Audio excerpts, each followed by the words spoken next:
नमस्कार, जयसिंगपूर नगरी न्यूज मध्ये आपलं सहर्ष स्वागत। पाहूया आजच्या दिवसभरातील काही ठळक घडामोडी। नवीन संच मान्यतेचा आदेश रद्द करावा, शिक्षण संस्थांचे अध्यक्ष रावसाहेब पाटील यांची मागणी।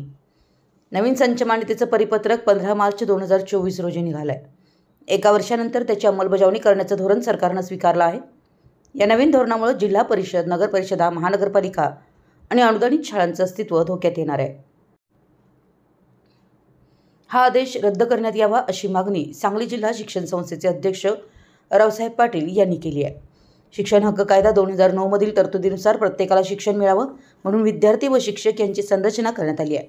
यामध्ये इयत्ता 1ली ते 5वी साठी 2 शिक्षक, 61 ते 90 साठी 3 शिक्षक, 91 ते 120 साठी 4 शिक्षक अशी विद्यार्थी व शिक्षकांची रचना करण्यात आली होती। एखाद्या वर्षी विद्यार्थ्यांची संख्या कमी जास्त झाली असेल तर त्यामध्ये बदल करून पदे निश्चित केली जात होती।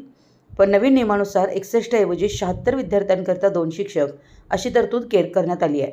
इयत्ता 6वी, 7वी आणि 8वी मध्ये 20 पेक्षा संख्या कमी असेल तर त्या ठिकाणी 0 पदं मंजूर केली जातात। सरकारच्या या धोरणामुळे उपलब्ध शिक्षकांमधूनच विद्यार्थ्यांना गणित, विज्ञान व इंग्रजी हे मूलभूत विषय शिकवावे लागणार आहेत। शिक्षक हा सर्व विषयात पारंगत असतो असं नाही, त्यामुळे विद्यार्थ्यांच्या गुणवत्तेवर विपरीत परिणाम होणार आहे। मूलभूत विषयच कच्चे राहिल्याने पुढील शिक्षणावर बाधा येणार आहे, म्हणून हे धोरण रद्द करावं असं पत्रक काढण्यात आलं आहे।